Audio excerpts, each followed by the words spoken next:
Yeah, so we're on now, and thank you. I'm happy to have the opportunity to speak to this group. It's an interesting organization that seems to be very much tuned into the kinds of things that I'm working on. So I think this should be a good session for me and hopefully helpful to all of you. The theme is adaptively seeking win-win customer relationships for the digital era. That sometimes comes through as error, which sometimes is a Freudian slip, maybe. And I'm focused on fair pay, which is an approach I've been working on. To give an idea, just a little bit of background, many of you, I think, know this quote by Drucker about acting with yesterday's logic in times of turbulence. And I think fair pay is really the logic for tomorrow. I sort of like the way it fits that quote. It's not a product, it really is a logic and architecture, a process that evolves. Some background on me: I've been pioneering digital services for people since the late 60s. Have been in diverse businesses and roles, both B2B and B2C. I have about 50 patents that have been licensed to many companies. So I've been steeped in disruption, and particularly the business model crisis that has been affecting the content industries over the past 10 years or so. And in watching that develop, a few years ago, I sort of happened on what I saw as a new way forward, which at first seems like a very simple concept, but as I thought about it more, I realized it has pretty deep implications and seems to be a whole new logic that centers on value propositions. And it changes the entire focus of customer relationships from price to value. So as I've been developing this, basically this has become my mission to basically try to change the world, save some of these industries like newspapers, which have been really hurting, music, which is going through crises, and video and ebooks and others are sort of beginning to face those same challenges. And it creates new value, I think. So I've been working on a pro bono basis with businesses and academic partners to try and get research and trials and applications underway. And I'm still looking for collaborators and evangelists to help get these ideas out there and tested. And I'm offering to do free consultations with companies who might try it or people who can help get this idea proposed. There's a lot of background on this on the website that's listed there, fairpayzone.com. So to start, let me sort of set the stage with a thought experiment where you imagine an all-knowing economic demon. Some of you may be familiar with thought experiments from physics. Einstein did a lot of them. Some of the most famous are Maxwell's demon and Laplace's demon, which were demons that had these sort of magical powers of insight. So my economic demon is able to read the buyers and sellers' minds to learn what they think of the value in use and in context, how something is used, how you like it, the value you get, willingness to pay, ability to pay, and also to determine the economic value surplus of the value over the cost, and then to arbitrate a fair sharing of the surplus between the producer and the consumer. So basically the idea is this demon can set personalized and fair prices. So in practice, this can lead to better strategies. And actually, we were just talking before the call, the B2B value pricing or performance or outcomes-based pricing models, really, you can view it as an attempt to approximate this demon. Those are sort of heavyweight, complex things where you analyze the value and come up with a price through a complex process.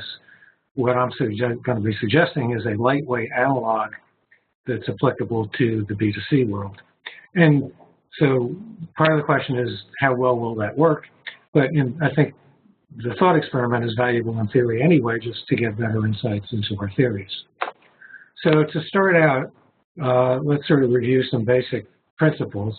One is Adam Smith, and everybody knows his fundamental ideas about the relationship between supply and demand and the invisible hand, and how that's really been the basis for our economics. The problem with that is, in the digital world, it basically doesn't apply anymore because there's no scarcity of supply. So the invisible hand sort of flails around, and that's sort of the heart of the problem. So there's been this dilemma, and I'm focusing here primarily on digital offerings, content, services, software in network markets where you're dealing with people through the internet, through their phones, whatever. So I think it was 20 years ago, Stuart Brand talked about this dilemma. Information wants to be free because of infinite replication, but it also wants to be expensive because of the cost of creating it. And this is really sort of an unsolved problem. And I think we really have to think more deeply about our value exchange process, that we can't use the old logic, but we still need to sustain the producers. So we need to find a new way to balance the value, ability to pay, and cost, and all these things, and the question is how.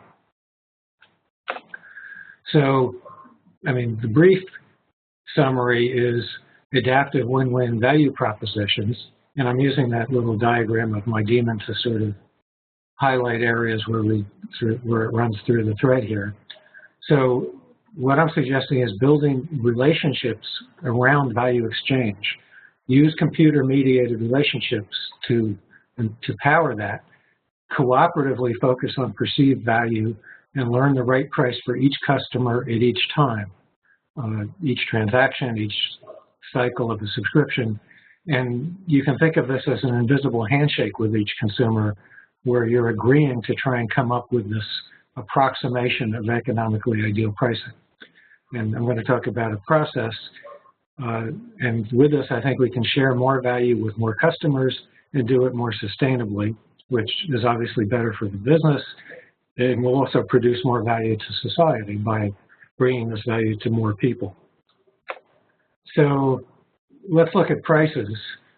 You know, we take for granted that the seller sets the price, but that's really so last century, because historically prices were personalized through personal negotiations with personal context, bargaining powers, relationships, communal norms applied where there was some caring, some even generosity.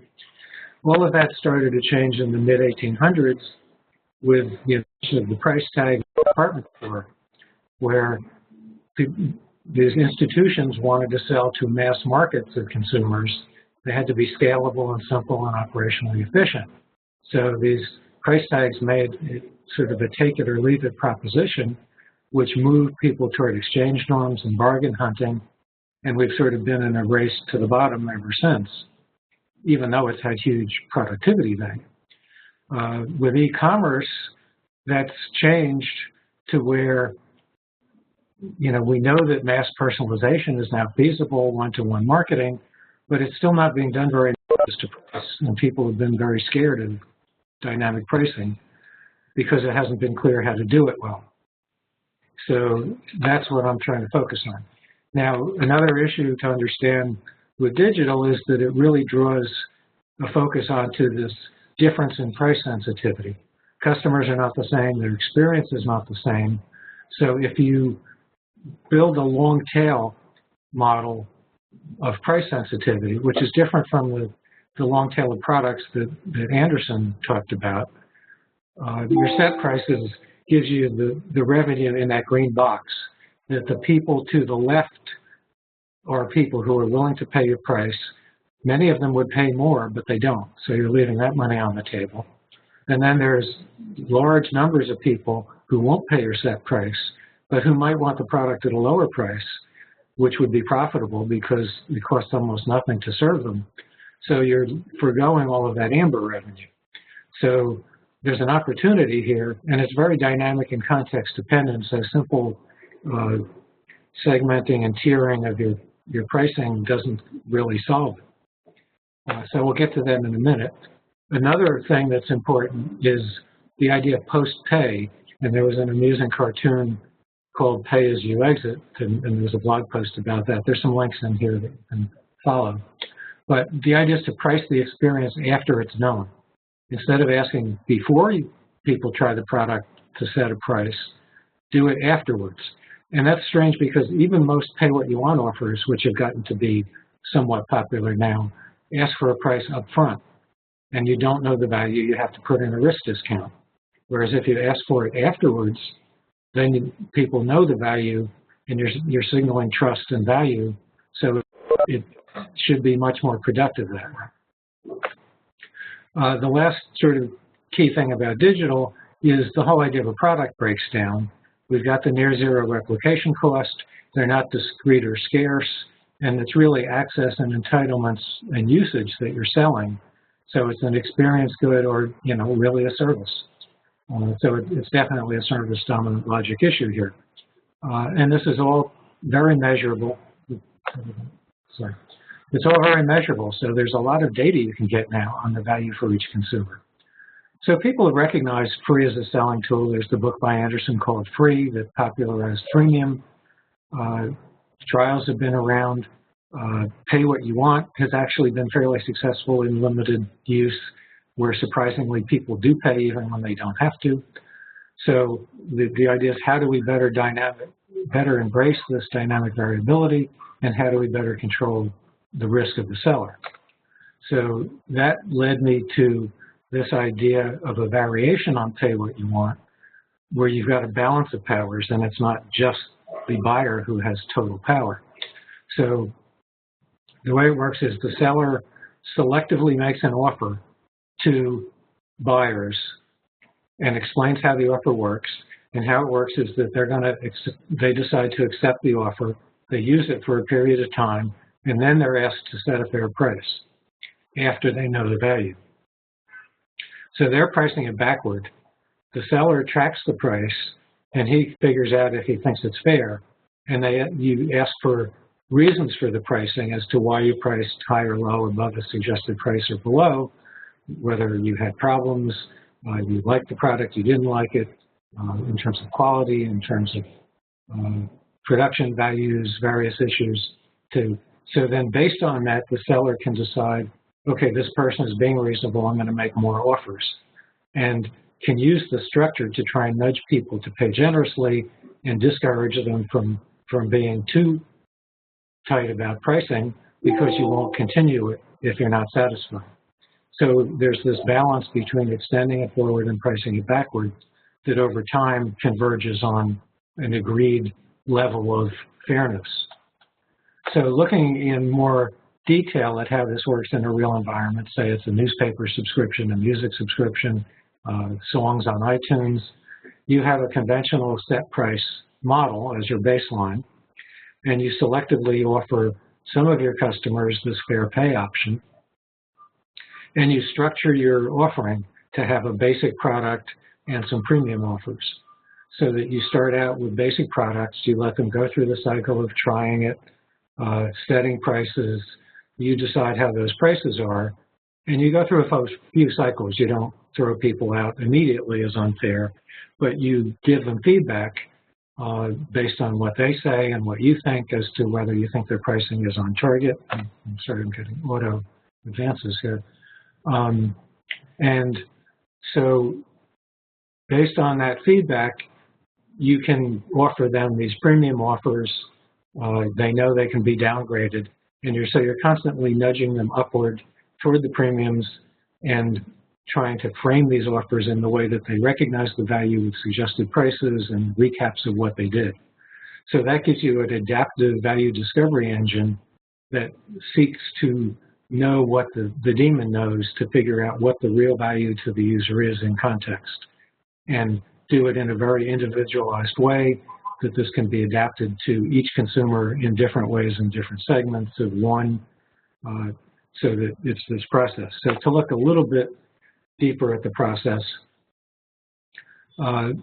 it's building in this seller control and predictability, and through these managed dialogues, and there's a term choice architectures based on behavioral economics and behavioral psych, that you can really nudge people very effectively by being careful about how you architect their choices and how you frame the questions you ask them. So the seller reports the usage, reports the suggested price, and frames the rationale for the pricing and tries to nudge the buyer toward a generous price. The buyer then sets the price, gives their reasons. The seller evaluates the fairness, sort of makes clear these reciprocal value propositions, and decides whether to frame new offers, manages fair pay credit as to how much credit to have going until you get prices you're satisfied with, and the incentives. So you're constantly nudging these buyers towards suggested prices as a fair exchange, testing and reviewing your value propositions, and framing the incentives. So it's a constant multivariate testing through all of these transactions. So this, I like to think of it as a new twist on the invisible hand, that instead of a transaction at a time view that's distinct, balancing supply and demand, which on the left is what the traditional invisible hand does, you're now chaining this through time through a relationship, and you're decoupling these pushes from the buyer and the seller over time into this chained structure over the relationship. So that's why I call it the invisible handshake, because you're agreeing to balance these powers over time and try to converge on a reasonable exchange of value and a sharing of the surplus. So again, we're aligning the price with value, and it's a very intuitive blending. It has to do with this co-creation of value. It emerges over the relationship. And it not only goes, it's not only the value from the provider to the consumer of the value in use, but the soft values, service, support, the participation, responsiveness, social values, triple bottom lines, all of that can get factored into this value dialogue that sets the pricing. So you don't need a triple bottom line that's separate. It factors into your real bottom line. It also factors in value from consumer to provider, not just money, but other currencies. There's a reverse meter that's been talked about in the newspaper world, where other currencies are attention to advertising, personal data that can be exploited, user-generated content, promotion, viral leads to others, and things of that sort. It can also extend through the value chain in the ecosystem, so that, like with music, the musicians, it can be known that they're getting X percentage of the revenue, and so people are motivated to reward the musicians that make the music, the journalists that make the news, and things of that sort. So this has potential to go through a value chain, at least to some degree. So some of the evidence that this can work, even though it hasn't been tested in its full form yet, there's been a whole lot of behavioral economics work related to pay what you want offers and some related kinds of offers. And it's shown that people do pay when they don't have to. They're not heartless profit maximizers. And it has to do with two things. One is traits, that people have traits and social values that relate to fairness and reciprocity and altruism and being accepted, and they want to be fair. And it's also situational. If you can move them towards social and communal norms, then they're especially inclined to be that way. If you move them toward the more economic quid pro quo kind of norms, then it's a more dollars and cents thing. But even companies can move people toward social and communal norms by building a relationship with value. Companies like Apple, Zappos, Warby Parker, Etsy have built followings based on the idea that they're good corporate citizens and they produce special value. They're not just selling schlock at the lowest possible price. Same thing with some car brands, BMW, things, Tesla, things like that. Using computer-mediated dialogue, which makes it easy to track this stuff in detail, and it also makes it easy once things sort of settle down to put it on autopilot with just exception changes so that it doesn't get too burdensome. There's a huge amount of big data and predictive analytics that can be applied to this to validate the dialogues, to confirm that the customers are being honest based on, if they said they hated the articles but they spent hours reading them, there's something wrong there. And there's this huge amount of data you can use to see how people are actually using the product. and you can then customize your offerings and how they're framed based on this data. So all of this lets you make these relationships much more adaptive and cooperative, nudging the buyers toward fairness to share the value surplus, fostering these communal norms, and segmenting the customers based on their fairness traits and the kind of value propositions that they respond to. Just to suggest this, I'm not going to go into detail now, but talk to people in the news business, the music business, and obviously if you have an established business, you're not going to want to suddenly change to fair pay and see how it works. You want to do it in a marginal controlled test that doesn't put things at risk.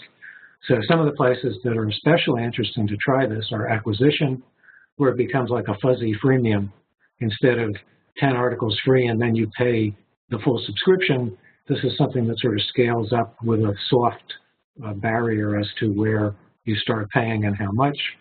For retention, it's especially interesting if a customer wants to cancel their subscription.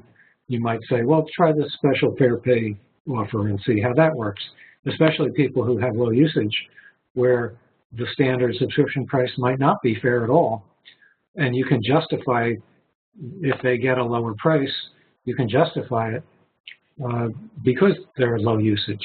And that's an important factor, that where there's variation, you have reasons for justifying it based on how it's used. Premium is an important opportunity. Some newspapers like the New York Times have a premium service. They're now calling it Insider.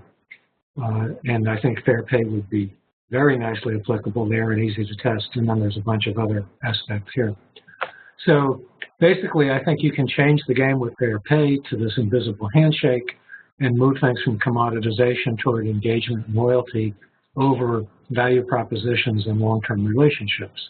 And it may seem complicated, and the programming is not trivial on the seller side to do this, but on the consumer side, I think it's really not as bad as it might first seem. If you think about tipping in a restaurant, it's easy and intuitive. You do a very multi-dimensional analysis in your head, and it's just, you know, was the service better or worse than average?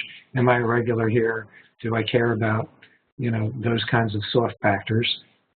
You don't have to leave anything, but almost everyone does, and most people leave a fairly typical tip, sometimes a very generous tip. So the idea is to delight your customers and give them pricing freedom to focus on value and get their loyalty.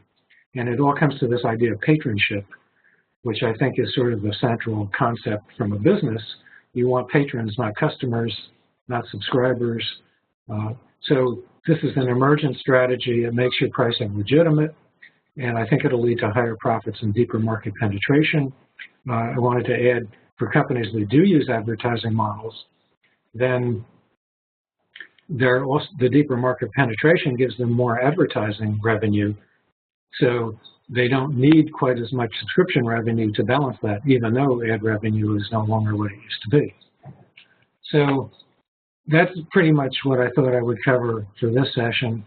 I think we're roughly at the 20-minute mark.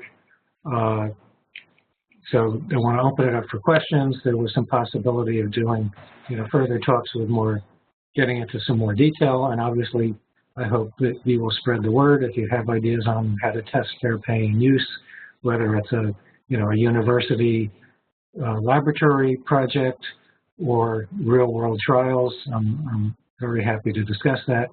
And, you know, I'm open to talk to people at no charge on a consulting basis on this. So with that, I can open it up to questions and comments. This was great, Eric, and thank you so much. This was very great topic. Any questions, comments? This is Jeff Saperstein. I'd like to ask a question, Dick. Thank you so much. It's a great topic. What is your sense on the emergence of crowdsourcing and crowdfunding as the economic model that is non-transactional, something like TripAdvisor, for example, or recipe communities for the New York Times, where you're looking at the ideas that are generated and aggregative by the community as the value rather than the transaction for the content, and that these new models could fit very nicely into your proposition. But I'm wondering what you're thinking about in terms of the evolution of crowd sourcing, in particular, in terms of the importance not only of the data of what you get from the crowd, but the insight in terms of what's popular, what sticks, et cetera, and how that leverages the relationship. Thank you. Sure. Yeah, that's a good question. And I think, yeah, that there definitely is a lot of parallel in that they're both getting to value, they're both building the relationship around the value. There are some basic differences, and I haven't given a whole lot of thought to, I haven't seen obvious clear tie-ins, but I think as you suggest, there are opportunities to do that. I think it makes sense to use both approaches in, certainly in different aspects of your offers and how you're doing things. The crowdsourcing, for the most part, is sort of at a transaction level right now. It's doing, a single product launch or it's an open innovation type crowdsourcing. But things like Kickstarter and those things are mostly one-time. I'm funding a record project, a movie project, funding a newspaper for a period of time. And it also ties in with their tip jar models, which are another, there's a lot of things sort of in this whole space of pay what you want. Tip jars like Kachingle and Flatter that are trying to do a pay what you want for blogs and other content services. So they're sort of complementary to the crowdsourcing. And yeah, it's not real clear how you integrate all of this into a cohesive structure. I view this as sort of fair pay as one direction, and I think it could subsume those things. Exactly how that will evolve is not real clear to me right now, but it's definitely something I think is worth thinking about. And if you're interested in talking about it, if that's something you're involved in, I'd be happy to talk about it more. Thank you. Any other questions, comments? Luke, this is Ralph. I just actually wanted to comment that I think this talk was really stimulating and interesting, and I think you're right on track with where service science is going. It seems that this whole idea of fair pay dovetails beautifully with customer journey modeling and journey analytics, which is an emerging field. I like the idea also, something that I've been trying to promote is the idea that a value proposition that is crafted ahead of time and then the service delivered is actually a goods dominant approach to service. I think what you're suggesting is something that I've been trying to work on, that a value proposition emerges through the service itself, and it's not like a blueprint that you draw up ahead of time, which is the orientation that a lot of people still have. So I think you're way out in front here with all of this. And the non-monetary currencies being exchanged, I think you're making the invisible hand visible. Frankly, when we look at this dynamic, development of what's going to be exchanged, so I think this research is terrific, and it's spot on for where service science is today. Great. So I hope we get to hear from you in the future. Great. Well, I appreciate that. That's sort of what I was hoping, and I think I think I've heard of customer journey modeling and such, but your comments are very interesting. So I'd like to get, if you've got things written up on this, or I'll look into it. But if you want to send me an email with some specific links or items, that sounds very interesting. Okay, thank you. Any other questions, comments? We are right at time. And okay, I guess